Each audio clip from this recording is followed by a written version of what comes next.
Bonjour à tous, merci de nous avoir rejoints aujourd'hui pour la deuxième session de notre webinaire qui est consacré à l'accompagnement des structures dans la prévention des violences.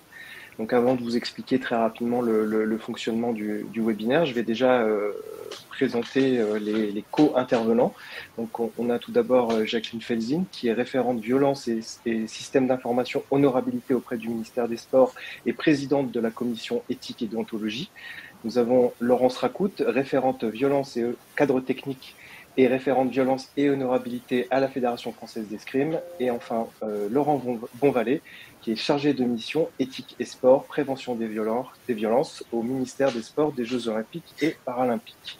Donc, merci à vous de nous avoir rejoints. Donc, quelques mots sur le fonctionnement. Donc, vous avez à votre droite une fonction chat qui vous permet d'intervenir durant les présentations. Vous pouvez poser des questions.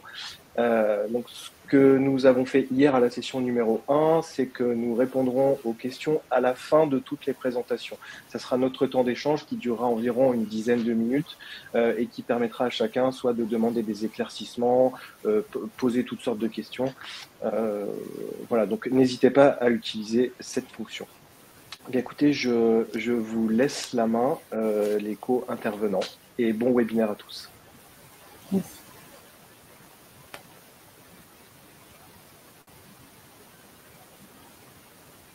Tu peux nous envoyer la diapo? Ouais.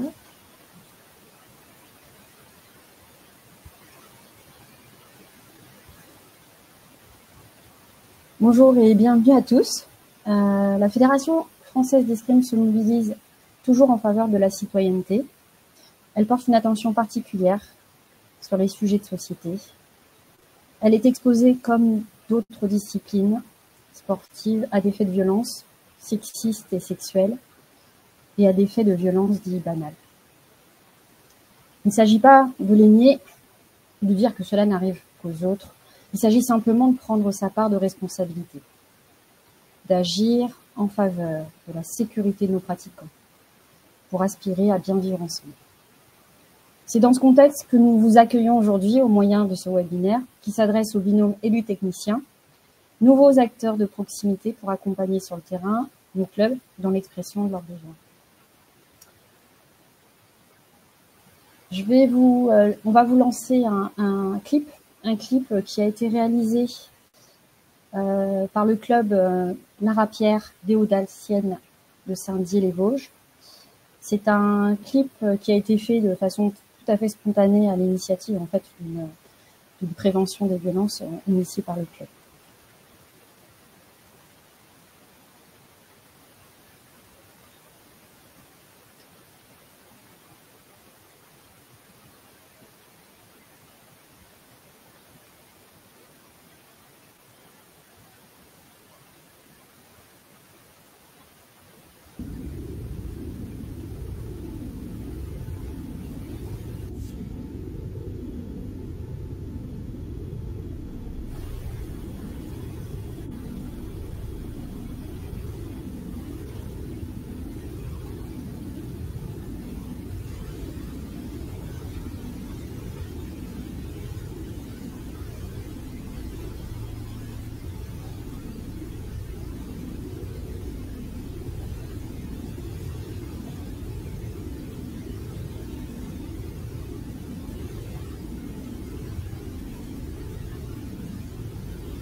Qu'est-ce que j'ai fait de mal?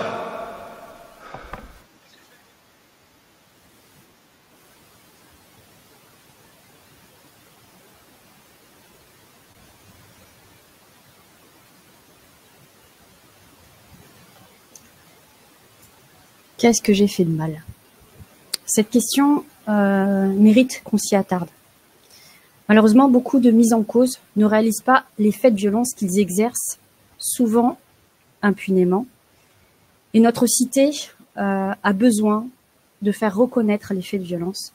On a besoin de les identifier, de les caractériser pour qu'elles soient sanctionnées à la hauteur des enjeux qui sont les nôtres. Notre société nous oblige et nous contraint en fait à repenser notre rapport au corps et notre rapport aux autres. Et la Fédération française d'escrime s'y attache tout particulièrement. À ce titre, en qualité de référente violence et honorabilité, accompagnée de Laurence Racoute et Jean-Yves Robin, nous constituons une cellule de faits graves. Cette cellule, en fait, récolte un certain nombre de déclarations de faits graves. On y voit dans la première diapo à gauche un nombre de saisies très conséquent, puisque nous avons, sur la saison 2021-2022, 18 déclarations de faits graves qui concernent les violences sexuelles, les violences physiques, les attitudes inappropriées, du harcèlement moral, des problèmes éthiques. S'agissant de l'année suivante, 2022-2023, on a une petite baisse significative des violences, mais à regret, les violences sexuelles sont toujours, elles figurent parmi ces ratios malheureusement importants. Et cette année, depuis septembre 2023, nous recensons jusqu'à 6 déclarations de faits graves. À titre indicatif, la première année, lorsque nous engageons les travaux d'investigation sur le volet de la prévention des violences et la campagne de prévention que nous menons, nous avons donc ces 18 déclarations de faits graves. Ça représente une déclaration de faits graves tous les 17 jours. On n'a pas en fait idée en fait des violences qui sont subies et qui existent ici et là au sein des salles d'armes. Nous avons procédé en fait à des études statistiques pour essayer de comprendre ce phénomène au sein de la fédération. Nous avons un profil assez singulier puisque, à regret, les mises en cause ne sont qu'exclusivement masculins, ce qui signifie qu'il y a une typologie très particulière dans cette population. On a donc des maîtres d'armes, des éducateurs fédéraux, des dirigeants en formation professionnelle, présidents de clubs, des cadres techniques, des bénévoles en formation. Le profil des victimes, lui, est quasiment que féminin. 90% de la population, ce sont des femmes. Les agressions sexuelles concernent des mineurs. Les phénomènes d'emprise s'adressent en fait à tous les publics. Les violences physiques, on a donc constaté une violence qui s'adresse en fait à un adulte. On a des gestes inappropriés qui sont beaucoup plus représentés et qui s'adressent essentiellement à des mineurs. Pour la première fois, on a un propos raciste. Et aussi, pour la première fois, on a une discrimination d'un jeune en situation de handicap. Les victimes ne représentent donc qu'une population exclusivement féminine. Et à ce jour, nous n'avons pas de plainte des athlètes de haut niveau. Ce qui peut aussi nous laisser penser que, à regret, on pense que qu'ils subissent aussi des violences, que des paramètres les empêchent en fait de communiquer, de partager malheureusement ces difficultés. S'agissant du plan de prévention des violences, nous avons donc mis en place un dispositif qui nous est imposé donc, par le ministère. Je vais laisser la parole à Laurence sur les critères d'honorabilité. Oui, bonjour à toutes et tous. Donc, le plan de prévention des violences de la Fédération, c'est, comme le disait Jacqueline, une obligation ministérielle dans le cadre du contrat de délégation et dans le cadre également du contrat d'engagement républicain auquel adhère toute fédération affiliée. Il a été co-construit, co-élaboré par la Direction technique nationale et la commission éthique et déontologie de la fédération, et il a été validé, ce plan de prévention des violences, par le ministère en septembre 2021. Donc, les différentes actions de ce plan se déclinent depuis septembre 2021 et il se décline selon 3 axes. Donc, le premier axe, c'est effectivement la prévention, hein, prévenir les violences, prévenir les faits graves. On verra comment, notamment par le biais du contrôle d'honorabilité. Le deuxième axe, qui est un axe fort, un levier essentiel, c'est la formation, les actions de sensibilisation, de formation et également l'accompagnement de l'ensemble des acteurs du mouvement fédéral sur toutes ces questions. Et puis le dernier axe de notre plan de prévention, c'est la prise en charge, l'accompagnement des victimes dans leur reconstruction, et puis également une réflexion que l'on a menée dans la réparation concernant les auteurs. Peut-être, si je peux me permettre, bonjour à tous, pour vous donner aussi le cadre dans lequel les travaux de la Fédération s'inscrivent. Effectivement, le ministère des Sports, depuis le MeToo dans le sport en 2020, a mobilisé l'ensemble de l'écosystème. Donc aujourd'hui, on a des référents violences sexuelles et sexistes dans toutes les fédérations, dans tous les services déconcentrés, SDJUS, DRAGES, et dans tous les établissements publics type CREPS. C'est important parce que sur le territoire, il faut que vous puissiez identifier que ces référents existent. Bien évidemment, il y a la fédération, mais si pour X ou Y raison, vous avez besoin de rentrer en contact avec le SDJUS ou la DRAGES, il y a des référents violences sexuelles et sexistes. Et après, ils se mettront en lien avec le ministère des Sports et la fédération. Je le précise aussi parce qu'en fait, on a demandé à tous donc un plan de prévention qui aujourd'hui fait partie d'un indicateur des contrats de délégation au niveau fédéral. Et vous le savez, au niveau local, vous devez justifier d'un contrat d'engagement républicain. À ce titre, les collectivités, l'État, toute personne publique qui est amenée à vous donner une subvention peut légitimement vous demander qu'est-ce que vous faites, et non pas qu'est-ce que vous allez faire, mais qu'est-ce qui est fait dans la structure pour lutter contre les atteintes aux personnes. Est-ce que le climat sportif dans votre structure est sain, serein, par le contrôle d'honorabilité, par des affichages obligatoires, on y viendra comme le règle au sport, par la déclinaison du plan de prévention? Est-ce que vous avez bien identifié que votre fédération a une cellule de traitement de signalement, qu'elle a une référente VSS, qu'il y a un comité éthique? Et dernier point, une charte éthique. Et la différence d'il y a peut-être 15 ans, aujourd'hui, la charte éthique a une valeur contraignante puisque le règlement disciplinaire renvoie à la charte éthique. Donc, c'est aussi savoir que la fédération, à l'appui de ces outils, peut aussi venir vous aider en cas de traitement d'un signalement lorsque vous êtes en difficulté pour savoir quoi faire sur le terrain.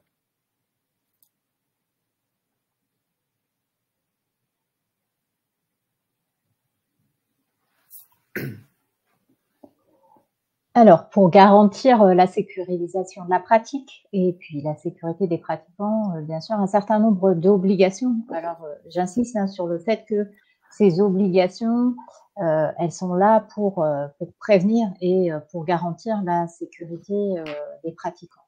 Donc, la première obligation, c'est le contrôle d'honorabilité. Alors, ce contrôle, il concerne qui? Au départ, il concernait tous les enseignants titulaire d'un diplôme professionnel inscrit au répertoire national des certifications professionnelles, le RNCP, y compris les cadres techniques. Aujourd'hui, les cadres techniques sont aussi tenus de se déclarer via un portail informatique qui s'appelle le IAPS. Donc, toutes ces personnes font une telle déclaration pour avoir une carte professionnelle et sont soumises au contrôle d'honorabilité, contrôlées tous les ans. Et puis, depuis la rentrée 2021, en dehors des exploitants d'établissements d'activités physiques et sportives qui étaient également soumis au contrôle avant 2021, aujourd'hui, c'est l'ensemble des bénévoles affiliés à la fédération qui sont soumis à ce contrôle, à savoir les bénévoles encadrants, animateurs, éducateurs titulaires d'un diplôme fédéral, les arbitres, les accompagnateurs, les accueillants, y compris donc les mineurs qui occupent ces fonctions. Alors sur le schéma, vous voyez la montée en puissance des contrôles, puisque sur la première saison où ces contrôles ont été rendus obligatoires, en tout cas généralisés à l'ensemble des bénévoles, seul un échantillon de 228 personnes ont été contrôlées. Sur la saison d'après, ce sont 2752 personnes qui ont été soumises au contrôle. Et sur la saison actuelle, l'ensemble des personnes identifiées ont été soumises au contrôle honorabilité à ce jour. Alors, comment ça se passe? Il faut bien comprendre que ce n'est pas la fédération qui va contrôler ces personnes-là, hein, mais c'est bien un système informatisé, un portail informatisé. La fédération transmet les identités des personnes, téléverse un certain nombre de fichiers sur un portail qu'on appelle le SI Honorabilité. Voilà. Et puis, les services de l'État vont ensuite procéder à une consultation du casier judiciaire pour vérifier l'honorabilité, le fameux FIJES, le fichier judiciaire des auteurs d'infractions sexuelles et violentes, et puis également le fichier des cadres interdits d'exercer dans le secteur du sport et de la jeunesse. Et puis en cas de recoupement positif, le résultat est donc communiqué à la fédération, qui doit prendre des mesures adéquates en fait pour faire respecter les interdictions qui ont été relevées. Voilà. J'attire votre attention sur l'importance de fournir les bonnes données en termes d'identité. Donc, nous avons besoin pour cela de nous appuyer sur la pièce d'identité, carte nationale, passeport ou carte de séjour, hein, qui sont les seuls justificatifs valables pour le contrôle et pour récupérer les données attendues pour pouvoir effectuer ces consultations des différents fichiers. C'est à moi. Laurent. En complément, pour revenir sur le contrôle d'honorabilité, pourquoi on l'a déployé aussi? Parce que, vous le savez, il y a le contrôle d'honorabilité des éducateurs professionnels. Donc, on contrôle déjà les antécédents judiciaires au moment de la prise de la carte professionnelle. Avant, il était effectué tous les 5 ans au moment du renouvellement de la carte. Aujourd'hui, le contrôle s'effectue tous les ans. Donc, c'est effectivement le B2, le FIJEIS, le fichier des cadres interdits aussi. Mais dans l'univers bénévole dans lequel on évolue, évidemment, c'est une partie et pas l'ensemble de l'espace sportif qui est sécurisé de cette façon.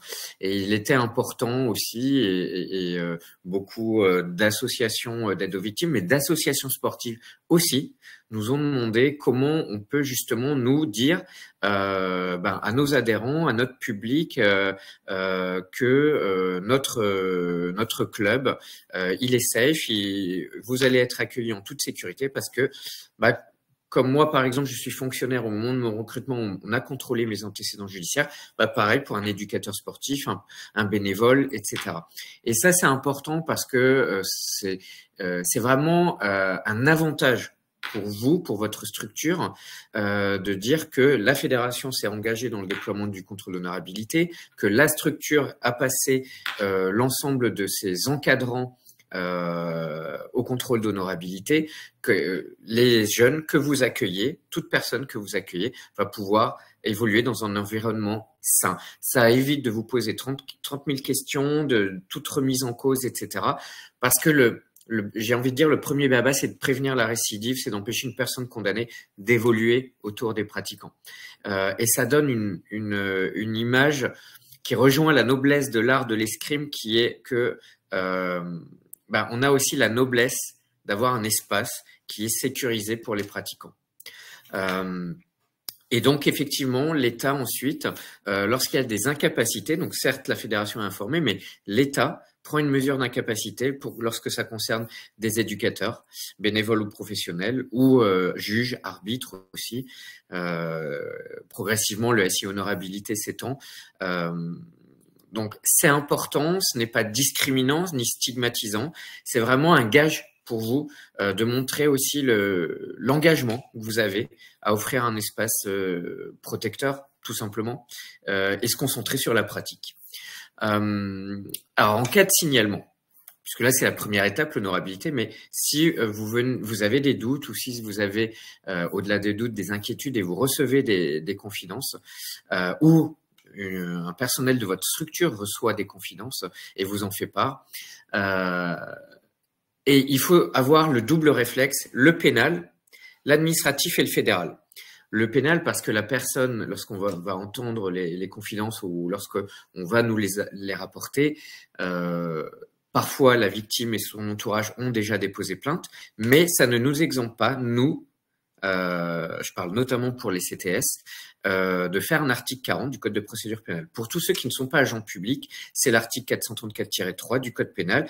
On a l'obligation, lorsqu'il y a des faits qui peuvent avoir une qualification pénale, de signaler. Et quand bien même on vous dit oui, on va déposer plainte, signaler au procureur. Alors quand je dis signaler, informer la cellule de la fédération qui le fera. Voilà. Gardez une traçabilité de tout ce que vous faites, également des échanges, le fait que telle ou telle personne est venue vous parler, parce que après c'est des éléments qui aident à concrétiser le signalement et qui vont aider la fédération, l'État et le pénal à ne pas multiplier non plus les auditions. Donc, avoir un double réflexe, le pénal et l'administratif fédéral. L'administratif, c'est Signal Sport, c'est-à-dire que toute information que vous transmettez à la Fédé ou au pénal, vous mettez Signal Sport en copie. Vous le savez, c'est la cellule ministérielle de suivi et de traitement des signalements. Alors évidemment, l'État, lui, le ministère des Sports est compétent uniquement pour les professions réglementées, éducateurs pro et bénévoles, mais ça n'empêche que lorsqu'on a connaissance des faits, on renvoie à ceux qui pourront traiter. Et c'est primordial parce que pour des mêmes faits, vous avez 3 enquêtes qui peuvent être engagées, le pénal, je l'ai dit, l'administratif et le fédéral. Mais par exemple, il y a une condamnation pénale et la personne n'est quand même pas interdite, notamment elle a du sursis, etc., elle n'est pas interdite de rentrer en contact avec des mineurs. Là, ce qui est intéressant, c'est que dans le même temps, la mesure d'interdiction d'exercer du ministère des Sports par les SDJUS, que vous connaissez, va pouvoir l'interdire de rentrer en contact avec les mineurs et donc l'exclure du club ou du gymnase. Mais pour autant, rien ne l'empêche en tant que simple pratiquant de venir pratiquer l'escrime au sein du club. Et c'est là où la procédure fédérale est complémentaire parce qu'on peut considérer que par la nature des faits qui lui sont reprochés, ça porte atteinte à la sécurité des pratiquants, puisqu'il y a toujours la victime qui est présente, parfois qui évolue dans le gymnase, où l'individu se rend, ou alors, et en complément, pardon, ça porte atteinte à la charte éthique et à l'image éthique que veut véhiculer la fédération pour la discipline de l'escrime. Et c'est important parce que du coup, on peut lui retirer ses licences. Et donc, vous voyez que c'est complémentaire pour justement écarter l'individu de la sphère des pratiquants. Sachez que l'interdiction d'exercer que prononcera le ministère des Sports vaudra pour toutes les disciplines sportives, pas uniquement pour l'escrime. C'est pour éviter justement la mobilité, la volatilité des éducateurs à charge lorsque l'individu se présente dans un autre club alors ça peut être de l'escrime comme ça peut être de la natation, ça peut être du foot, ça peut être autre chose, à charge pour le club de contrôler son honorabilité. On en revient sur la première étape que vous présentait Laurence.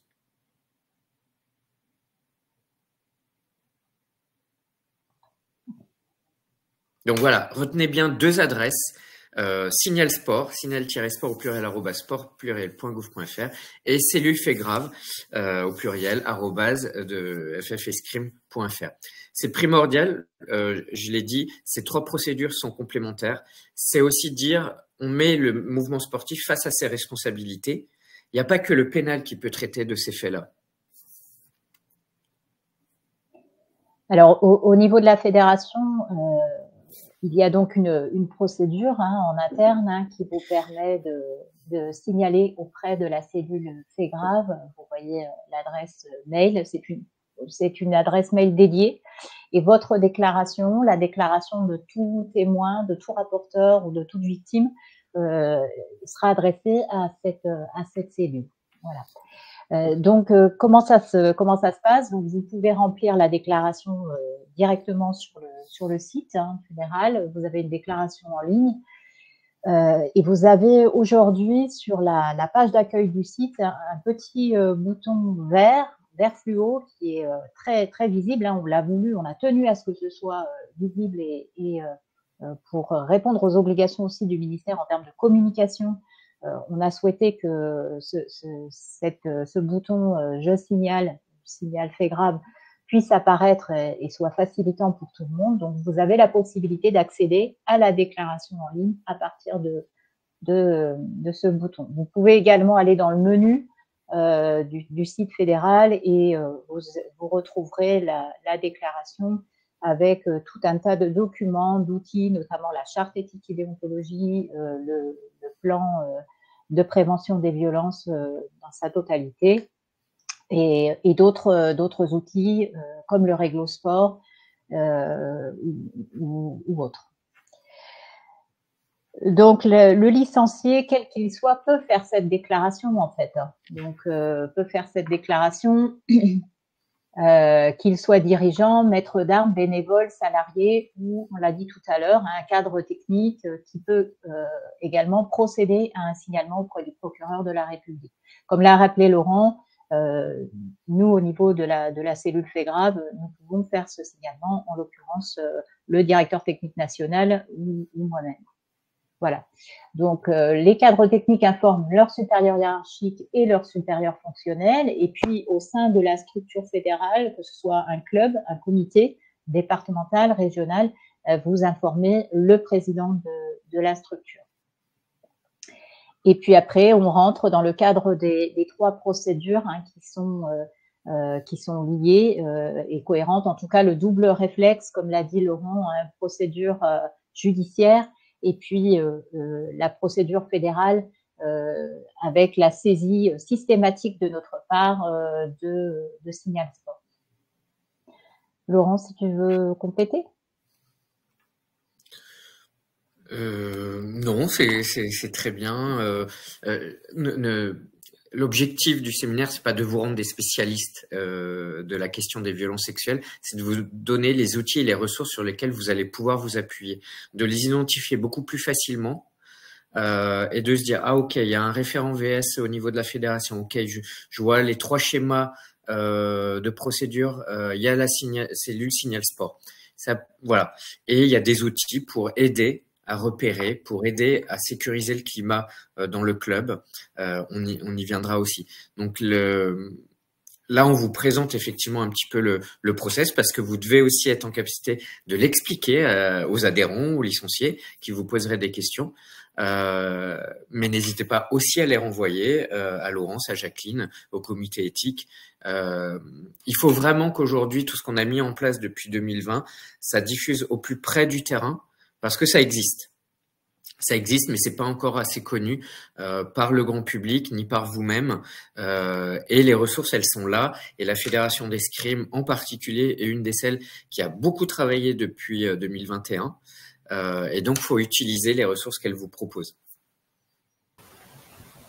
Alors, j'en profite juste avant d'aborder la deuxième diapo. S'agissant en fait de la cellule de faits graves, je précise que cette cellule est récente au sein de la fédération. Elle est composée de Jean-Yves Robin, DTN, Laurence Racout et moi-même. Vous avez donc l'adresse de la cellule de faits graves qui est indiquée juste en dessous. En dessous, je procède à un signalement. Et nous recevons en fait toutes les déclarations de faits graves que nous traitons avec beaucoup d'attention et d'intérêt, que nous transmettons systématiquement à la cellule Signal Sport du ministère. Laurent, je te laisse parler. Non, très bien. Voilà, maintenant qu'on a le process, pour vous sécuriser, vous aider aussi à accueillir la parole, on n'est pas là pour faire une enquête à la place des enquêteurs, ce que feront la police, la gendarmerie, ce que feront les SDJUS en enquête administrative, très bien parce qu'ils sont formés à l'audition d'un mineur ou d'une victime, quel que soit son âge, d'un mis en cause pour les besoins de l'enquête et avec des précautions particulières. Là, le Vademecum, ça doit être vraiment votre outil à diffuser. On verra si je peux vous l'envoyer en version papier à la fédération. Mais le Vademecum qui est téléchargeable sur le site du ministère, c'est vraiment votre outil. Il est composé en 3 temps. Le premier temps, c'est quels sont les signes à repérer sur lesquels je dois m'alerter ou on vient m'alerter. Donc les signes de mal-être, ça peut être des signes de repli, des signes de changement de comportement très soudain, d'exclusion, mais ça peut être aussi un surinvestissement dans le sport, un attachement trop important avec son maître d'armes. Ça peut être ce genre de choses qui doivent alerter. Il faut aussi s'autoriser à regarder comment fonctionne le groupe avec un enseignant. Quelle est l'attitude de mon collègue éducateur avec son groupe, il faut s'autoriser s'il y a des choses qui vous interpellent. Moi, je dis toujours, et c'est dans le Vademecum, s'interroger, c'est déjà agir. Après, quoi faire de cette information? Il y a des numéros, on vous les expliquera, qui peuvent vous aider à interpréter les situations. Il y a la cellule fait grave, il y a la cellule signal sport. Demander des questions, de poser des questions, juste j'ai des doutes, je voudrais pas faire de signalement, je veux pas me tromper. Il faut contacter ces ressources-là. C'est pas signaler. On va pas engager tout de suite la procédure. On va s'interroger ensemble. En revanche, s'il y a des confidences, là, c'est autre chose. Ça veut dire que la personne a besoin d'être aidée et que vous avez besoin de la protéger. Et là, effectivement, vous allez vous appuyer sur ces ressources pour faire le signalement. Elles vont vous aider à faire le signalement. Donc, le premier temps, c'est les signes de mal-être, de changement de comportement à reconnaître chez les sportifs et les parasportifs, mais pas uniquement. C'est aussi les signes chez l'éducateur. Une relation qui est peut-être un peu trop exclusive avec l'un ou l'une des sportifs ou sportives, ou alors, à l'inverse, une attitude extrêmement véhémente envers un ou une sportif ou sportive. De la même façon, donc, le pratiquant, l'éducateur, mais aussi le parent. Parfois, ça peut être le parent qui est maltraitant. Parfois, il n'en a pas conscience, mais il est dans un excès, une projection, et il peut même perturber aussi la vie du club. Et là aussi, on doit s'interroger, on doit prendre des mesures pour protéger le club et les pratiquants, mais aussi parce que le parent est peut-être en situation de carence éducative. C'est pour ça qu'on vous demande d'afficher obligatoirement le 119 enfance en danger. Et le 119 n'enclenche pas nécessairement une procédure policière, c'est aussi une procédure d'aide éducative. Parce qu'un parent qui exclut son enfant dans la projection d'une performance à tout prix et de la quête de médaille, c'est un enfant qui est en situation de vulnérabilité parce qu'il se construit dans une situation qui est maltraitante et qui va le perturber pour le reste de sa vie. Donc, ces outils, donc voilà, ça c'est la première étape. La deuxième étape, c'est accueillir la parole. Donc, on accueille la parole, c'est finalement une écoute active. On n'interroge pas la personne. T'es sûr que c'était bien ce jour-là? Moi, je suis pas certain. Dans le planning, c'était pas exactement. Il était pas là. Non, non, non. Vous recevez la parole. Vous pouvez lui demander juste de préciser où était-ce, sans remettre en cause où cela est survenu. Est-ce qu'il y avait d'autres personnes? Sans lui dire que vous cherchez des témoins, mais en tout cas est-ce qu'il y avait d'autres personnes? Et ensuite, l'orienter. L'orienter, c'est orienter vers une association d'aide aux victimes. La fédération a un partenariat avec une association d'aide aux victimes, mais vous pouvez, si vous en connaissez au niveau local, parce que la réactivité est plus importante, l'orienter vers celle-ci. Sachant que la plupart des associations d'aide aux victimes, l'accompagnement est gratuit. Donc les associations d'aide aux victimes, de dire que, voilà, moi en tant qu'éducateur, je peux pas ne rien faire de ce que tu me révèles, même si tu ne veux pas engager de procédure, même si tu veux pas que à tel ou tel ait des histoires et que tu as peur de représailles aussi. Mon rôle, c'est de te protéger. Et vraiment, notre question, c'est pas tellement la présomption d'innocence, la présomption de culpabilité, est-ce que chacun dit la vérité? C'est une présomption de protection. Moi, j'aime bien ce terme parce que ça écarte la question de qui dit la vérité et juste notre rôle, parce que derrière, on a une responsabilité juridique. C'est pour ça aussi qu'il y a le contrôle d'honorabilité, c'est qu'on est tous juridiquement responsables des personnes que l'on accueille. Et c'est d'autant plus important pour les mineurs, puisque pour les mineurs, le signalement est quasiment obligatoire à discuter avec la cellule signal sport et avec la cellule fait grave, mais on ne peut pas laisser un mineur en situation de vulnérabilité. Et donc, on a une obligation juridique d'agir, y compris quand les faits révélés sont dans la sphère familiale et pas du tout dans le sport. Donc, présomption de protection, ça veut dire, moi, je reçois ta parole, je te crois, et il y a des choses qui peuvent être mises en place pour t'aider, pour que tout ça s'arrête. Ou si c'est fini, pour que tout ça ne recommence pas. Alors, dans le discours aussi, dans la façon dont on se tient, la posture, les mots sont importants. On ne parle pas de victime présumée, mais on parle de victime. Parce que la victime a le sentiment qu'on remet en cause sa parole si on parle de victime présumée. De la même façon, c'est pas un auteur présumé ou un suspect, c'est un mise en cause. C'est-à-dire que les faits le mettent en cause et les faits rapportés le mettent en cause et que il doit pouvoir avoir la possibilité d'apporter sa version des faits, son éclairage. Et c'est là, effectivement, dans le cadre des enquêtes, que va intervenir la question de la présomption d'innocence et des droits de la défense. Mais jusqu'alors, au moment où vous recevez la parole, il faut bien être en posture d'être en protection et de savoir quoi faire après. De la même façon, être convaincu que ce qu'on nous dit, et quand bien même c'est des violences intrafamiliales, ça touche le sport parce qu'on est dans un contexte sportif, parce que l'un des protagonistes est sportif. Ce sont des faits intimes qui relèvent pas de la vie privée, qui relèvent bien du sport, parce que ça veut dire que la personne est susceptible d'être exposée à des violences dans le sport, par le sport ou à l'occasion du sport. Et ça veut dire qu'on a une responsabilité, je l'ai dit tout à l'heure, une responsabilité juridique quand on accueille les pratiquants, mais on a une responsabilité juridique aussi de les protéger lorsqu'on a ces révélations. Et c'est d'autant plus vrai qu'aujourd'hui, on est contrôlé sur les enquêtes qu'on peut mener par le défenseur des droits, par l'inspection générale. Les médias s'intéressent beaucoup à ce que fait le sport, d'où l'importance de bien communiquer, d'engager des procédures, de savoir quoi faire.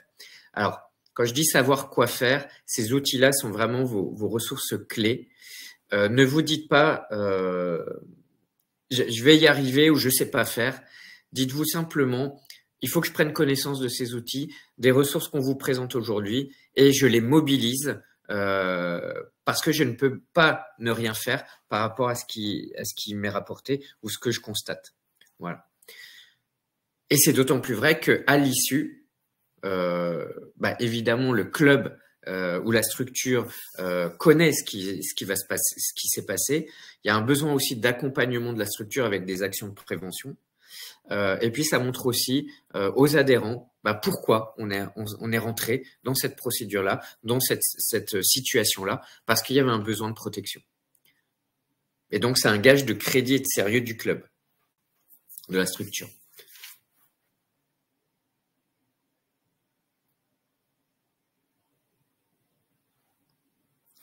Ton micro, Jacqueline. Ton micro. Pardon. Adoptons à minima les 7 gestes barrières. Alors ces gestes barrières, vous les retrouverez sur un document que nous avons réalisé, Plan fédéral de prévention des violences. C'est un document en fait que nous avons remis à 800 jeunes compétiteurs lors de la fête des jeunes à Albi. Nous avons remis donc ce document qui permet en fait de définir avec quelques pictos quels sont les gestes à proscrire afin de prévenir les violences. Elle s'adresse tant aux jeunes que aux éducateurs et en fait à tous les adultes. C'est d'accueillir à minima tout le monde sans discrimination, respecter l'intimité, de la dignité, la pudeur de chacune et de chacun, organiser et assurer la surveillance des déplacements. À titre indicatif, un déplacement peut se réaliser avec un jeune qui est spécifiquement placé derrière, à l'arrière. Ça prévient tout risque de malentendu, de confusion, et ça permet aussi à l'adulte d'assurer en fait un déplacement sécure. Héberger séparément et en sécurité, c'est-à-dire qu'il va falloir aussi anticiper sur l'organisation logistique de l'accueil dans un déplacement à l'hôtel. Limiter les contacts physiques, la bise, l'éviter. Et grâce en fait à cette pandémie, on a pris des distances et on adoptera en fait plutôt un salut de la main, un check, mais limiter autant que possible les contacts physiques. Limiter également les photos et les vidéos et aussi et surtout interdire le bizutage. Nous avons réalisé récemment, en 2021, donc on a réactualisé la charte éthique et déontologie que vous trouvez d'ailleurs sur le site de la fédération, un document qui a été adressé à tous les clubs et qui a été également remis, comme je le disais tout à l'heure, à 800 compétiteurs. Cette charte éthique définit avec précision les postures que l'on veut voir apparaître. On a souhaité caractériser chaque individu dans sa mission au sein de la fédération, que je sois tireur, que je sois arbitre, que je sois maître d'armes, j'ai une attitude à adopter et que je sois également parent.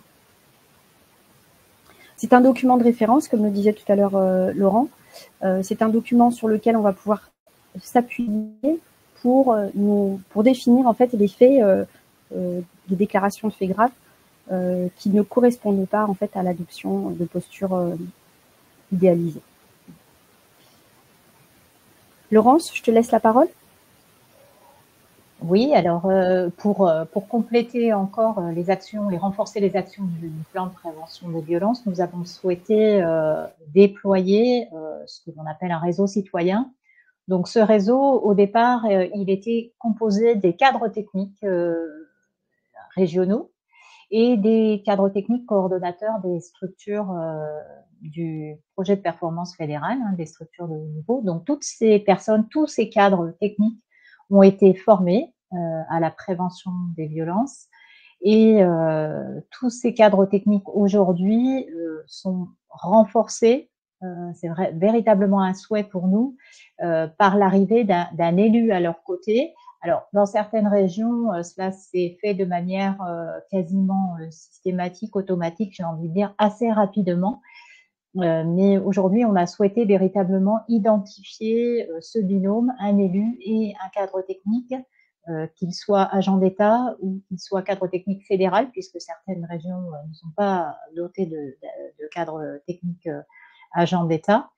Donc, on a ce binôme. Et puis, avec ce binôme, on a observé que certaines régions avaient également pris le parti de renforcer cette équipe sur le sujet des violences, avec notamment la nomination d'un membre de l'équipe technique régionale en charge de la mise en place des actions, soit des actions de formation de manière un peu plus spécifique, des sensibilisations ou de la déclinaison des actions du plan de prévention.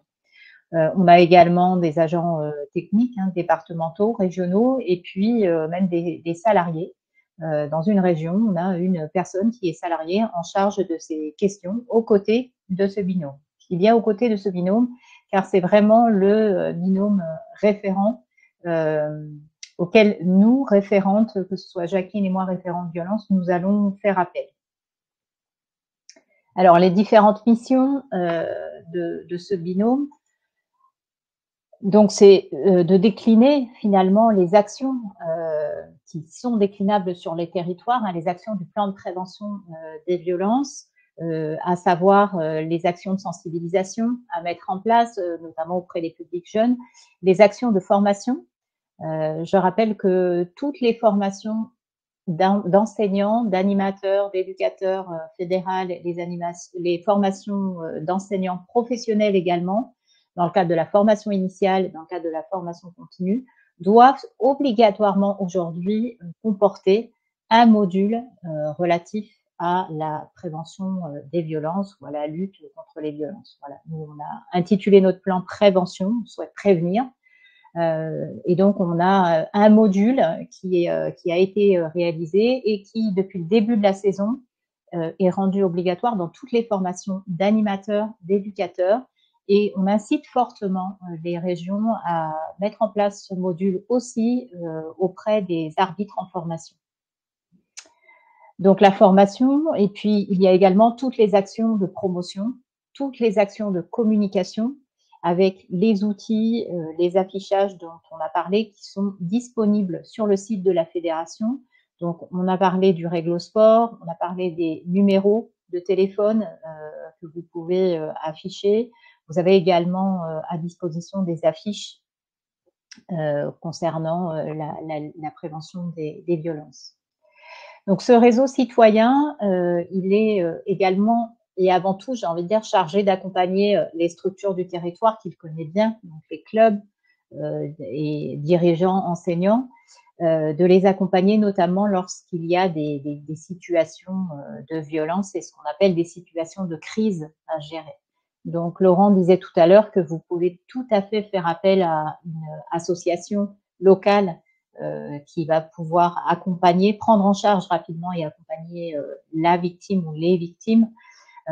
Et vous pouvez également faire appel à l'association Colosse au pied d'argile, puisque nous avons signé une nouvelle convention en 2024. Donc, elle est toute récente.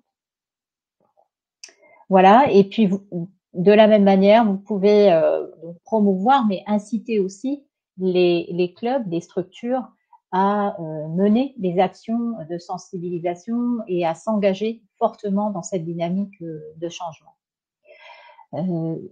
Sur la diaporama, vous voyez le mot lanceur d'alerte. Moi, j'insiste sur ce mot qui est très fort. Nous sommes tous potentiellement des lanceurs d'alerte. C'est vrai que Laurent disait tout à l'heure, il ne s'agit pas de mener une enquête ou de s'interroger sur la véracité des propos d'une victime dès l'instant où vous recevez la parole d'une victime. Il est nécessaire de lancer l'alerte. Donc, vous avez ce binôme élu et cadre technique à disposition.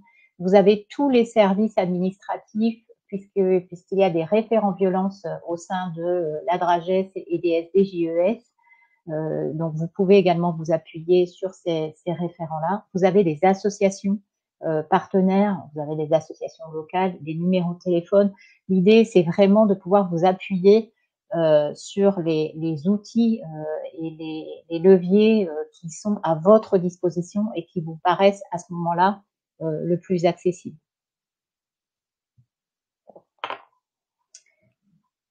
Peut-être compléter sur notamment les numéros et les règles au sport. Aujourd'hui, on a demandé à l'ensemble des fédérations de mobiliser ces structures affiliées justement à l'affichage obligatoire du 119, du 3018, du 114 et du règle au sport. Le 119, c'est l'enfance en danger. Ça peut concerner des violences dans le sport, par le sport. Ça a été évoqué sur les gestes barrières. Présenté par Jacqueline. Il faut s'interroger aussi sur des gestes interdits. J'y reviendrai en complément, mais 119 c'est dans le sport, par le sport, mais aussi intrafamilial. Et c'est une obligation légale depuis 2007 pour toutes les structures qui accueillent régulièrement des mineurs. Le sport est très en retard. Le 3018 et le 114 ne sont pas imposés par la loi, pour autant ils sont quand même obligatoires parce que en cas de litige, les juges vont rechercher si le dispositif de prévention était suffisant. Quelles étaient les ressources à disposition de la fédération des clubs? Il y a ces numéros qui sont le 119 enfance en danger, 3018 pour les cyberviolences.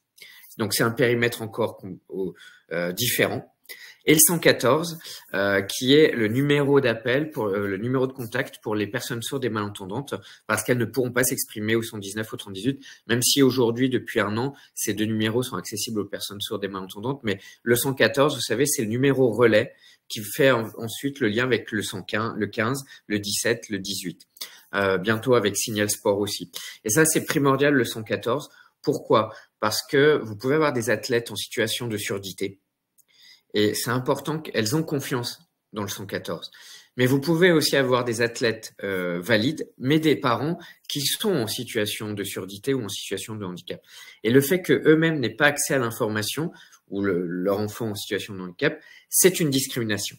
Donc ça veut dire que vous vous exposez juridiquement à un traitement discriminatoire et c'est susceptible de recours. Donc c'est aussi pour vous sécuriser, évidemment. C'est pour avoir un dispositif de prévention complet. Et le règle au sport, c'est l'adaptation d'un outil que vous connaissez peut-être, qui est le violentomètre des violences faites aux femmes, que l'on a dégenré, qu'on a adapté au milieu sportif avec le comité paralympique et sportif français. C'est sous forme de réglettes individuelles, mais c'est aussi sous forme de posters et sous forme de kakémono. On a demandé aux fédérations, aux SD, JES, DRAGES et CREPS d'afficher ces 4 outils. Il se trouve sur le site du ministère, de la fédération, bien sûr sur celui du ministère. Il faut qu'il soit aussi sur votre site internet. Il faut aussi qu'il soit affiché, je dirais matériellement, à l'accueil notamment. Et le règle au sport sous forme d'affiche, pourquoi pas, dans les vestiaires, voire dans les toilettes. Je le dis, ça peut peut-être vous choquer, mais on n'y pense pas assez, mais les toilettes sont souvent le lieu de refuge. Donc c'est important aussi que dès le moment où la personne en a besoin, elle ait accès à cette info. Et de la même façon, le vestiaire, lui, c'est l'inverse, c'est souvent le lieu de violence. Et le fait d'afficher le règle au sport ou l'affiche de la fédération, si ce sont pas ces supports-là, mais ce sont les supports de la fédération, au moins que ça leur rappelle qu'il y a des comportements à adopter et qu'il y a des choses qui ne sont pas acceptables. souvent on me pose la question, mais dans les gestes barrières, vous interdisez l'entrée des adultes dans les vestiaires lorsqu'il y a des mineurs. Mais ça ne nous préserve pas qu'il y ait des violences entre les mineurs, des dégradations, enfin qu'il se passe des choses. C'est vrai, mais là, la responsabilité qu'on a, c'est justement d'éviter que les mineurs soient exposés à des adultes, à une situation où ils se changent. Donc, il faut savoir que quand on se change, on est en situation de vulnérabilité. Donc, on doit le protéger. Mais ça n'exempte pas chaque mineur d'être responsable de ses actions aussi. Ou chaque adulte, si les pratiquants sont des adultes. Et ça, c'est important de leur rappeler que la fédération a une charte éthique, qu'elle a aussi le règle au sport, et qu'il faut s'y conformer, parce que ça fait partie des valeurs du sport et de ce qu'on attend d'un pratiquant, d'une pratiquante. Voilà.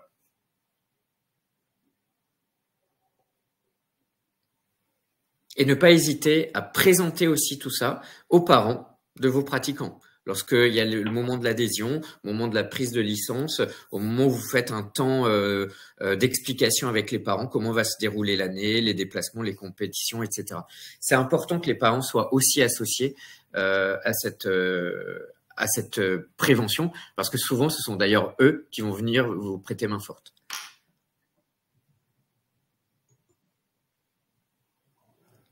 Alors, dans la continuité, vous avez tout un tas d'outils et tout un tas de leviers que vous pouvez utiliser. Alors, que ce soit les personnes, les référentes du réseau citoyen, que ce soit les dirigeants de structures, les éducateurs, n'hésitez pas à utiliser tous ces outils, tous ces moyens. Donc, je rappelle que la procédure de signalement est bien accessible sur le site fédéral. Avec le petit bouton vert qui est visible, vous avez juste à cliquer dessus et vous avez la déclaration, la télédéclaration. Les associations partenaires de la fédération aujourd'hui, il y en a deux, l'association Les Papillons pour permettre la libération de la parole des enfants, des plus jeunes, et puis l'association Colosse qui met des actions de formation à nos côtés, mais également des actions de sensibilisation, et qui peut aussi accompagner les victimes par le biais de son pôle d'accompagnement psychologique et juridique. La formation, on en a parlé tout à l'heure, c'est un levier essentiel. Plus on sensibilisera, plus on formera, et on formera notamment nos enseignants, et plus on sera en mesure de modifier les comportements qui ne sont plus acceptables aujourd'hui au sein de nos salles d'art. Voilà, sensibiliser également les jeunes, être attentifs sur les regroupements sur vos territoires, que ce soit les compétitions, que ce soit les stages départementaux, les stages régionaux. Voilà, ce sont aussi sur ces stages-là des occasions pour pouvoir porter ces discours, porter ces messages et sensibiliser les plus jeunes. Et puis, on a le versant accompagnement psychologique et juridique. Aujourd'hui, depuis la rentrée, grâce à l'assurance fédérale, qui, par le biais de son annexe complémentaire, permet de proposer ce service-là à l'ensemble des licenciés et notamment à toute victime de violence. Laurent, est-ce que tu veux compléter? Oui, ce qui est important, en fait, finalement, ça peut être assez simple d'organiser une prévention le jour d'une compétition que vous organisez, parce que les ressources, elles existent, notamment auprès de la fédération. Peut-être vous dire aussi, le travail qu'on mène, ça touche à la fois, bien sûr, les violences sexuelles, mais c'est pas qu'un prédateur, ça peut être des violences entre mineurs aussi. Et on a un sujet qui est que souvent les violences entre mineurs, les mineurs eux-mêmes n'ont pas conscience de commettre des agressions sexuelles, voire des viols, parce que très influencés par la pornographie. Et ça, c'est un vrai combat qu'on mène aussi. Parce que on a été confronté par des clubs où il y avait des échanges de nudes entre les pratiquants, sauf que lorsque l'un d'entre eux a 18 ans et un jour et l'autre a 17 ans, ça devient un adulte qui demande des images pédopornographiques. Ça s'appelle de la sextorsion. Et c'est illégal. Donc voilà, il faut aussi être attentif à ça, savoir comment évolue le groupe entre eux, mais aussi avec votre éducateur. Ça, c'est les situations. Ensuite, donc, il faut avoir des régulateurs. Pareil sur les réseaux sociaux. Il faut être attentif comment se passe si vous avez un groupe WhatsApp dans votre structure, je dis WhatsApp, ça peut être un autre, ou un groupe où les jeunes entre eux, au nom pour faciliter les échanges dans le cadre de la pratique et des déplacements, soyez attentifs à ce qui se dit. À un moment donné, on ne peut pas en faire usage à des heures indues, mais de la même façon, on ne peut pas en faire usage pour des discours de haine, de stigmatisation, soi-disant des blagues potages qui sont en fait des blagues sexistes, homophobes, racistes. C'est pas possible non plus. Enfin, il y a aussi la question des gestes techniques. Certains gestes sont apposés sur des parties du corps qui sont des parties intimes. On ne sait pas que ce sont nécessairement des parties intimes, puisque c'est pour le besoin de la pratique. Sauf qu'il faut se rappeler qu'avant d'être un pratiquant, c'est effectivement un homme, une femme, un individu dont le corps doit être préservé de toute atteinte. Lorsque, souvent, je donne l'exemple du jeu de l'olive, je ne sais pas si vous le connaissez, plus dans le rugby, qui consiste pour plaisanter, à mettre un doigt dans l'anus. Donc, c'est bien un doigt dans l'anus, donc une pénétration dans les fesses. Les fesses sont une partie intime. Si vous ouvrez le code pénal, vous lisez la définition du viol, c'est exactement la même chose. C'est une pénétration par contrainte, surprise, sur une partie intime, anale, buccale, vaginale. Donc, évidemment, l'idée n'est pas de faire peur, mais de dire qu'à un moment donné, si quelqu'un vient s'en plaindre, on doit être à son écoute.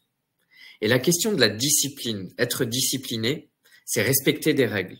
Mais c'est aussi, avant tout, écouter la personne qui vient interpeller ces règles-là. Qui vient interpeller des usages, des rites, des pratiques, des traditions. C'est être à l'écoute. C'est pas de dire non, on a toujours fait ça, ou bon, arrête si tu veux être intégré, si tu veux être sélectionné samedi, franchement, on va se calmer, etc. Non, l'idée c'est d'être à l'écoute, de savoir pourquoi la personne se plaint, et après essayer de comprendre ce qui s'est passé. Mais c'est pas de remettre en cause ni la pratique ni le pratiquant parce qu'on a toujours fait ça, et c'est comme ça. Non, c'est pas possible. Et de la même façon, donc vous voyez, il faut réfléchir sur les situations, les gestes techniques, les gestes de convivialité et aussi les gestes de soins. L'entraîneur n'est pas celui qui va prodiguer un massage. La pesée est un acte médical avant d'être un acte de catégorisation. Donc, il faut aussi en avoir conscience. Et la conclusion, c'est qu'en fait, notre travail, c'est de repositionner le sportif au cœur du dispositif sportif de la pratique. C'est d'abord un individu qui vient s'épanouir par la pratique de l'escrime et toutes les disciplines associées, mais c'est d'abord un individu. Donc, il doit avoir la même garantie de ses droits qu'il a à l'école, dans la famille, dans la rue.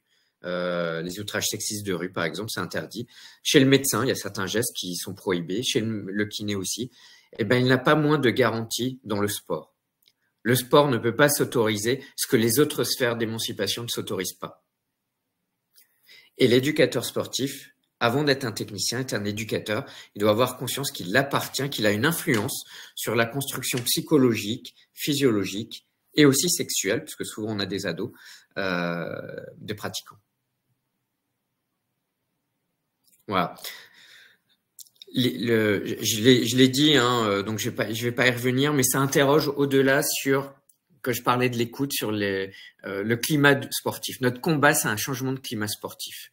Il y a une urgence climatique, si je dois filer la métaphore, qui est que avant même la libération de la parole, c'est comment le climat sportif que je propose aux pratiquants se définit. Et si on vient me rapporter des événements qui dégradent les conditions de pratique, d'entraînement, etc., ou la vie du club, le vivre ensemble, je dois, moi, en tant que dirigeant, en tant que conseiller technique, en tant qu'élu, les faire cesser. Et là aussi, je suis responsable juridiquement, parce que ne pas faire cesser une discrimination, une violence, un bizutage, un harcèlement, on engage sa responsabilité juridique. De la même façon, c'est une atteinte à l'image de l'escrime. Je parlais tout à l'heure souvent on me parle, quand je suis avec vous, on me parle de la noblesse, voire de l'art de l'escrime, de l'épée, du fleuret, etc. Cet art, il doit donc être exemplaire. Cette exemplarité, elle est définie par la charte éthique. La charte éthique est aujourd'hui un socle légal pour entrer en procédure disciplinaire. De la même façon, la posture éducative, nous, on y est attentif au niveau de l'État, puisque c'est là-dessus qu'on va pouvoir engager des procédures. Donc, il y a vraiment une question de conditions d'entraînement, de bien-être, le harcèlement d'ambiance. Quand on a des blagues sexistes, homophobes, etc., qui filent, qui désignent pas nommément quelqu'un, ben c'est aussi interdit par la loi. Voilà. Et avoir conscience, le terme de vulnérabilisation est important, que quand on accueille un public, ce public, il se confie à nous, il confie son corps, il confie son esprit, il confie son besoin de progression, de s'épanouir par la pratique de l'escrime. Donc, il est nécessairement en situation de vulnérabilité. Et c'est là où on doit être attentif à ce que des situations, des comportements individuels ou des gestes techniques de soins, de convivialité n'abusent pas de cette vulnérabilité.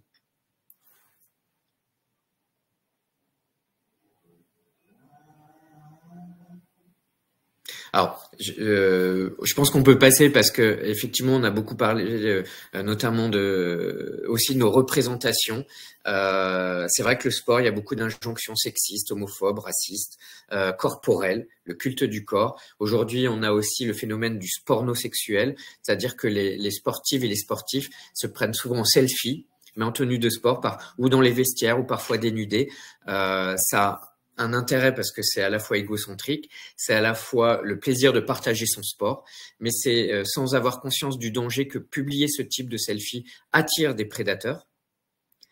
Et c'est aussi pour attirer les sponsors, pour se faire connaître. Mais c'est à double tranchant puisqu'on peut aussi, comme je le disais, exposer sa nudité et s'exposer à des dangers après qu'on ne mesure pas, que l'athlète lui-même ne mesure pas. Il y a aussi un danger qui concerne tout le sport, c'est la mannequinisation du corps.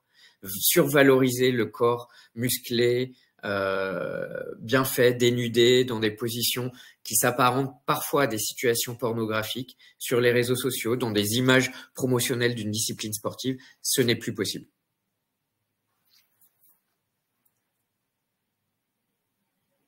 Et donc, non, restons sur cette diapositive, parce que tout le travail finalement, vous l'avez compris, c'est un travail de bon sens en réalité.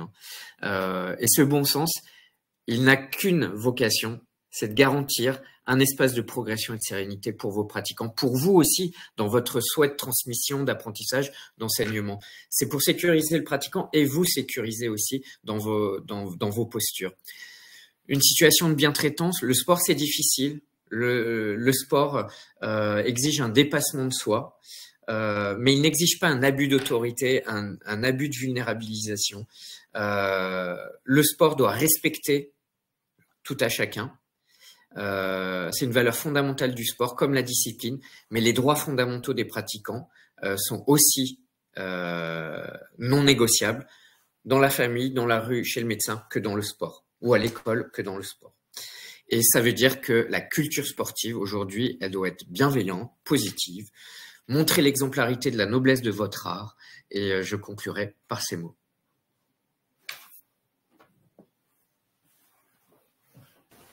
Merci Laurent, merci Laurence, merci Jacqueline pour vos interventions. Donc on va passer juste avant de lancer les questions-réponses, j'aimerais aussi conclure sur les paroles de Laurent. Je remercie Laurent infiniment pour tout le travail qu'il a mené à nos côtés. Ce qu'il faut savoir, c'est que nous étions complètement novices, Laurence et moi, sur le registre des violences, sur le registre de l'honorabilité, sur le registre aussi de tous les actes de prévention que nous pouvions mener. C'est grâce au soutien précieux du ministère et notamment de Laurent en particulier, qui nous a aiguillés, qui nous a aidés, notamment aussi dans la constitution de la charte éthique et déontologique, sur la conception d'un certain nombre de documents en direction des pratiquants. Merci Laurent, merci infiniment. Et enfin, je voudrais conclure. Je voudrais dire que notre priorité, c'est que des milliers d'escrimeurs, femmes et hommes, filles et garçons, ne soient jamais victimes de violences. Et d'ailleurs, je pense, en parlant, je pense à Chloé, Anna, Agnès, Nathalie, Zoé, Justine, Thaïs, et toutes les victimes qui sont encore malheureusement emprisonnées dans le silence, dans la violence et dans l'indifférence. Par conséquent, nous avons une obligation de résultat. Mais ce n'est pas chacun et chacune dans notre coin. C'est chacun et chacune à notre niveau de responsabilité d'action. C'est la raison pour laquelle nous avons souhaité mener ce webinaire, pour tisser un travail en réseau, pour vous connaître et tirer de vos expériences de terrain et de nos expériences de terrain, puisque c'est malheureusement grâce ou à cause de ces expériences malheureuses que nous avons pu bâtir ensemble un plan de prévention des violences. Nous devons donc communiquer ensemble, ouvrir en transversalité, et nous devons agir en ayant la pleine conscience que ce problème est légal, est vital, et que nous n'avons plus le temps. Nous n'avons plus de temps pour agir. Nous avons besoin de vous. Il s'agit de sauver des vies. Il s'agit de sauver des vies. Il s'agit de préserver des vies. Et il s'agit de consoler des vies. Donc nous avons besoin de vous. J'en profite aussi pour faire un petit clin d'œil précieux à Denis Lemuot, qui est membre de la commission éthique et déontologie et qui a bâti en fait ces diapos. Et grâce à son intervention, on a essayé de rendre possible et puis surtout de rendre aussi de qualité notre travail rendu visible par ce webinaire. Merci Denis.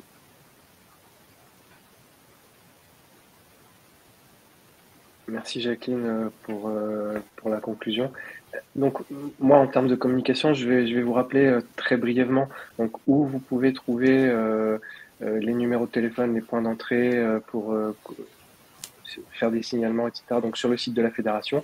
Donc c'est tout ça. Vous avez soit le bouton en haut à droite sur le site Signal fait grave, le bouton vert, donc qui permet de saisir directement dans le formulaire si vous êtes témoin ou victime d'ailleurs. Ça fonctionne dans les deux sens. Je rappelle aussi que les messages qui sont adressés dans ce formulaire ne sont consultés que par une seule personne à la fédération, donc qui est Laurence Racout, et qui traitera directement avec les services concernés. Donc, et aussi depuis le menu, vous avez toute la partie Je signale, donc signalement de faits graves, vous retrouverez le plan fédéral de prévention des violences, la charte éthique et déontologie, le contrôle de l'honorabilité, comment ça fonctionne, à qui ça s'adresse, etc., l'accompagnement des victimes. Donc voilà. Et merci Laurent par ailleurs d'avoir rappelé que la fédération est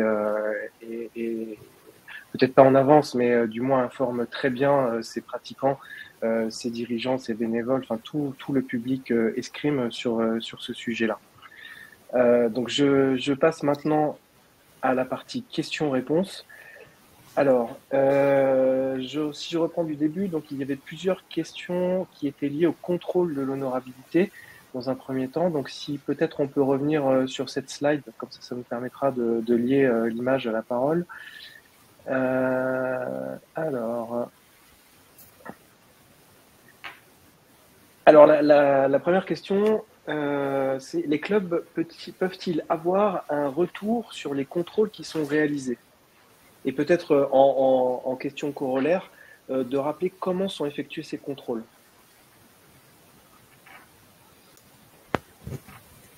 Du Laurent, coup, c'est pour moi. Juste, Oui.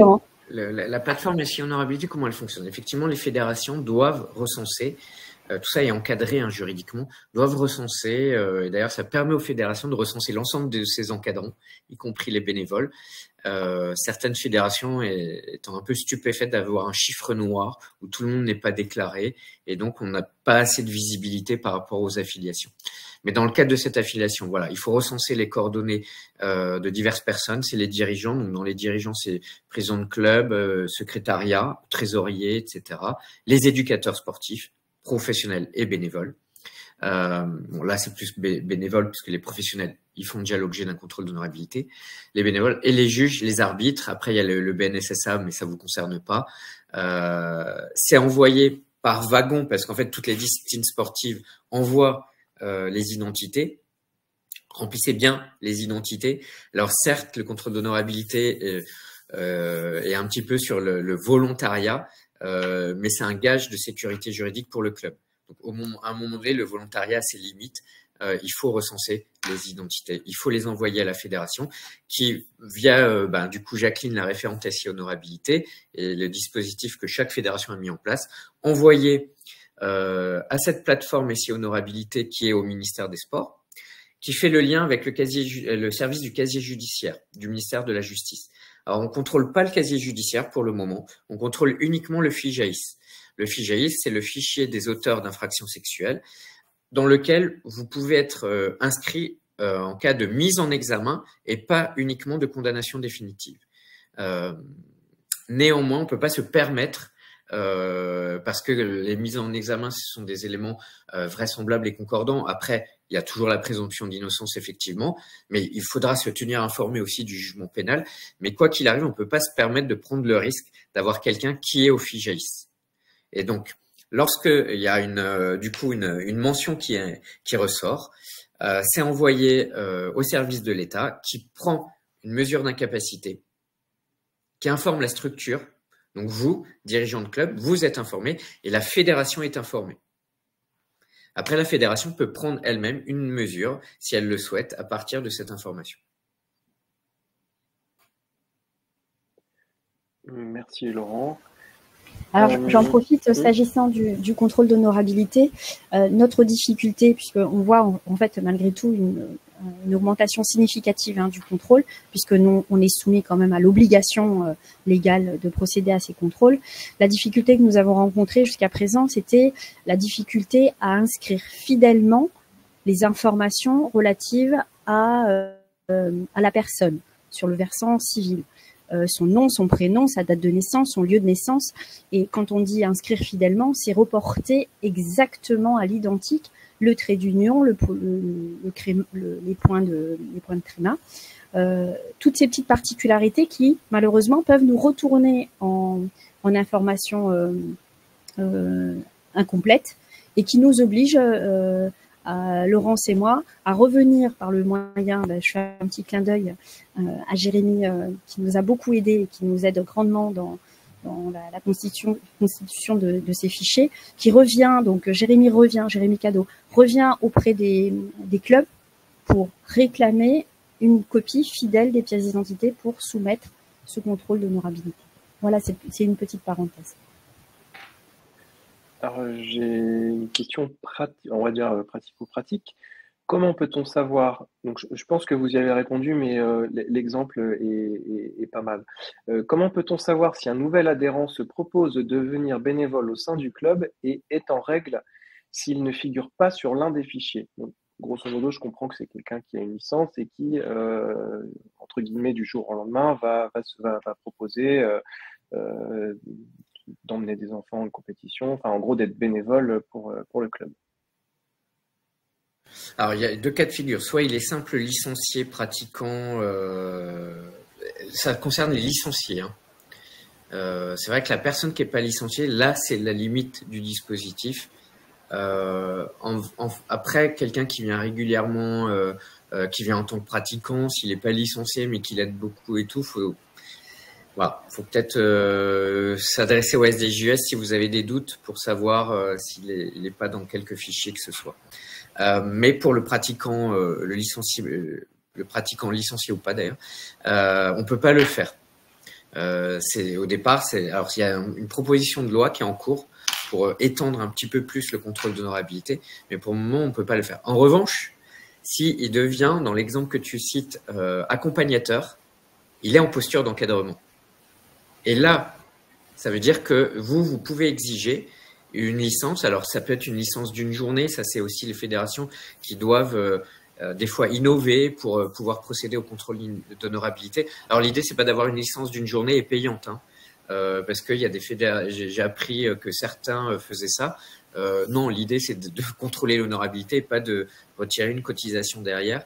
Là, c'est de dévoyer le dispositif. Et donc, si la personne, elle est là, alors ça peut poser la question du parent bénévole occasionnel, évidemment, mais d'avoir une licence comme ça occasionnelle pour accompagnateur, ça permettra à la fédération de contrôler l'honorabilité.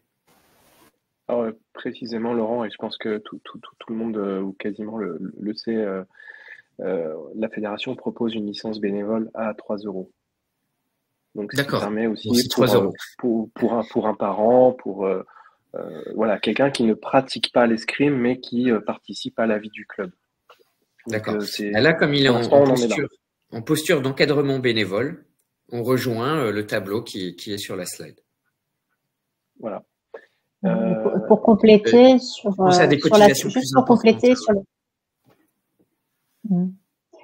la saison en cours, il y a eu déjà deux téléversements, hein, vous voyez les chiffres, deux temps qui ont permis d'effectuer ces contrôles, et on fera un nouveau téléversement d'un certain nombre de personnes justement qui rentreraient dans les profils soumis au contrôle, là d'ici à la fin de la saison. Alors, une autre question, donc elle aussi pratico-pratique. Lorsqu'un enseignant est interdit, même provisoirement, sur un département, les clubs du département pourraient-ils être informés en tenant compte bien sûr de la présomption d'innocence, d'ailleurs département ou autre département? Alors, non, parce que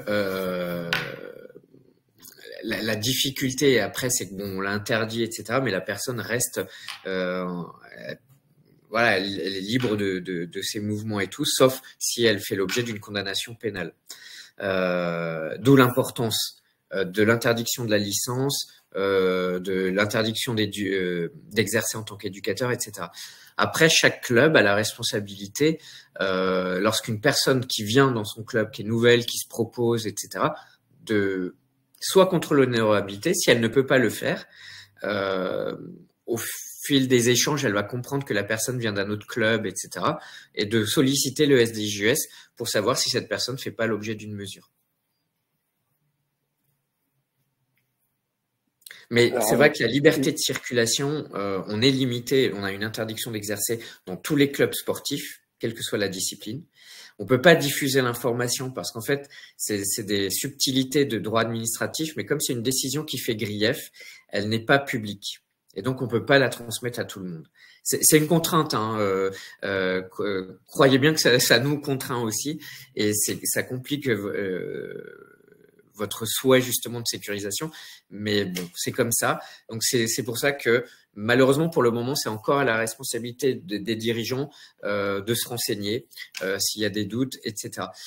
Par contre, si la personne vient vraiment en tant que bénévole, encadrant, etc., bah là, c'est le contrôle d'honorabilité classique qui doit s'opérer, et les réponses seront apportées facilement et rapidement.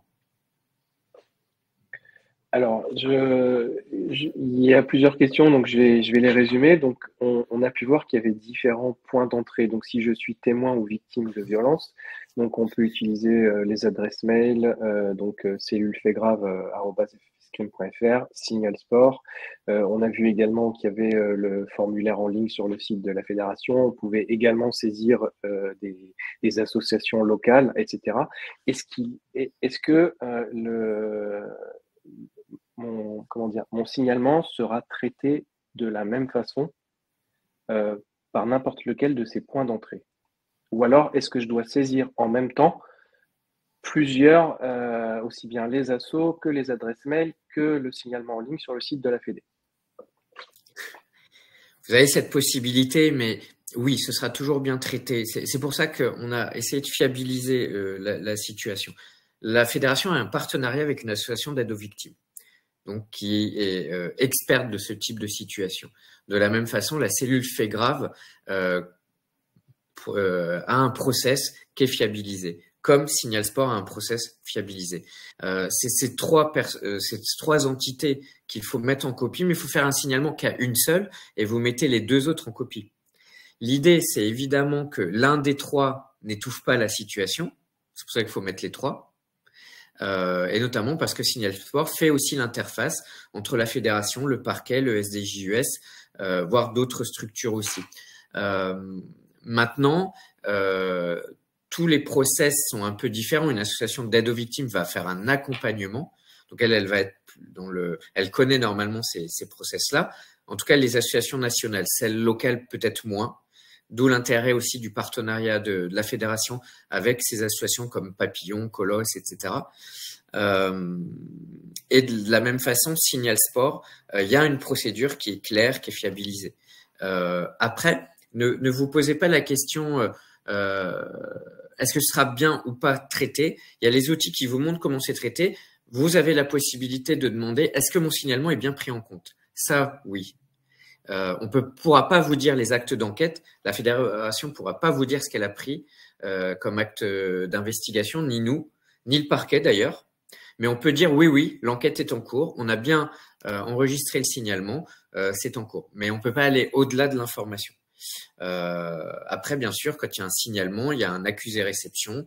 La personne donc a un contact souvent physique des coordonnées, peut appeler cette personne si elle veut s'exprimer en direct, etc. Alors, j'en profite également. Je ne sais pas si j'ai bien répondu, mais...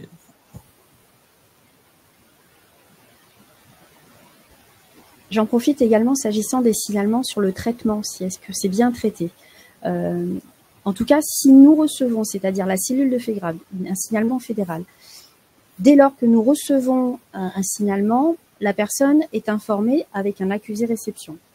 En fonction de la gravité, nous pouvons aussi saisir la commission de discipline et elle peut prendre une mesure conservatoire, c'est-à-dire qu'elle va mettre en œuvre un dispositif de protection des pratiquants en invitant le mis en cause à être tenu à l'écart de la salle d'armes pour protéger d'abord la victime et permettre notamment, entre autres, une enquête judiciaire si le fait est grave.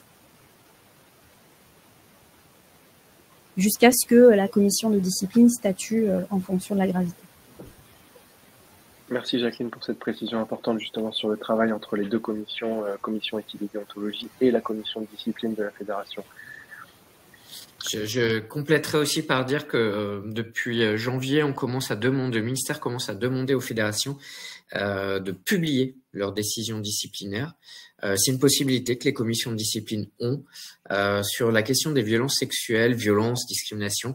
Je pense que on est dans des faits graves et je pense que il est important de publier de façon anonymisée les décisions pour que vous compreniez aussi comment le traitement, le signalement est traité, ce à quoi il peut aboutir ou ne pas aboutir aussi, mais que vous sachiez aussi comment ça se passe. Qu'est-ce que vous pouvez dire aux personnes qui vont vous demander si je signale, qu'est-ce qui se passe et où tu as signalé et du coup est-ce que tu as eu des retours. Ça vous permet aussi d'avoir des éléments d'information. Puis ça permet aussi à tout à chacun de savoir ce qui est interdit et pas interdit au sens de la commission de discipline. Et ça, c'est très important d'être au clair des informations et cette transparence, on la souhaite de plus en plus. Il faut pas la vivre comme une stigmatisation, il faut plus la vivre comme la concrétisation de l'engagement de toutes vos structures à faire évoluer les choses. Oui, tout à fait, Laurent, et merci d'avoir précisé justement sur la question de la publication des décisions disciplinaires de la fédération. Alors donc nous fédération, on le fait. Elles sont publiées donc sur le site internet fédéral, la fédération organisation, et elles sont au niveau ça s'appelle décision disciplinaire. Donc, elles sont avec les textes statutaires, les PV, compte rendu d'AG, etc. Donc, dans le menu, vous retrouverez ça, la fédération, organisation et décision disciplinaire. Donc, aujourd'hui, il y a 5 ou 6 décisions disciplinaires qui sont toutes anonymisées, bien sûr, qui ne donnent pas les noms des personnes, mais qui expliquent justement très clairement le déroulé de la situation et la décision prise par la commission de discipline. Donc ça, c'est vraiment à titre d'information, de transparence, mais aussi dans un souci d'anonymisation, évidemment. Une question qui vient d'arriver sur le chat. Donc là, on passe sur les cartes professionnelles. Oui, Monsieur Dubert, oui, effectivement, ce sont les décisions disciplinaires à partir de 2023. Voilà, puisque aujourd'hui elles sont consignées et pour être publiées sur le site internet de la fédération. Alors, pardon. Donc, lorsqu'une carte professionnelle est retirée pour un temps déterminé, celle-ci apparaît toujours dans le APS. Donc, on ne peut pas être informé qu'une sanction a été prise. Est-ce normal?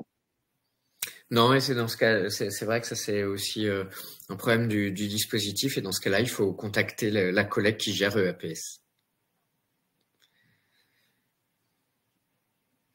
Merci Laurent. Je ne vois pas d'autres questions dans le chat. Je pense qu'on a épuisé tous les contenus. Je fais un dernier tour. Et je pense qu'on est pas mal. Oui. Eh bien, écoutez, je pense qu'on peut s'arrêter là. Peut-être quelques mots si quelqu'un veut prendre la parole pour terminer, et puis on pourra s'arrêter là. Remercier tous les participants parce que je vois qu'ils sont nombreux. Les remercier pour leur écoute qui est significative de l'intérêt qu'ils portent tous et que nous portons tous à notre niveau respectif sur ce sujet des violences et sur ce sujet de la sécurisation des pratiquants. Voilà, pour un sport noble, un sport propre et un sport safe. Voilà, ce sera les mots de conclusion. Alors, manifestement, j'ai oublié une question qui concerne un formulaire B3 qui serait à présenter avec le règlement intérieur. Alors, j'avoue que c'est pas très clair pour moi là à ce niveau-là. Vous savez à quoi fait référence la fiche B3? C'est une proposition de loi pour le moment, mais en vérité, le B3, vous n'avez pas toutes les infractions qui sont mentionnées dessus. C'est pour ça que le B2 et le B1 sont. Alors, le B1, c'est que l'autorité judiciaire de toute façon. Le B3, qui est le bulletin du casier judiciaire numéro 3, que l'on peut demander tout à chacun, soi-même, pour soi-même, bien sûr. Mais il n'y a pas toutes les condamnations. Donc, c'est pas une garantie à 100%. Mais c'est vrai que il y a une proposition de loi qui souhaiterait un petit peu l'étendre. Voilà. Comme je vous disais, comme toutes les mentions des condamnations n'y sont pas, c'est pas une garantie à 100% pour le moment non plus. Eh bien, écoutez, merci à tous. On va s'arrêter là. Donc, une nouvelle fois, merci Laurence, merci Jacqueline, merci Laurent et merci à vous d'avoir passé ce temps avec nous lors de ce webinaire, donc qui sera disponible, bien sûr, en replay sur le site internet de la Fédération dès cet après-midi. Donc, vous pourrez le revisionner à volonté et bien évidemment le diffuser tout autour de vous, dans vos régions, dans vos départements et dans votre club. Merci à tous et excellente fin de journée. Merci à tous. Merci beaucoup. Merci. Au revoir. Au revoir. Au revoir.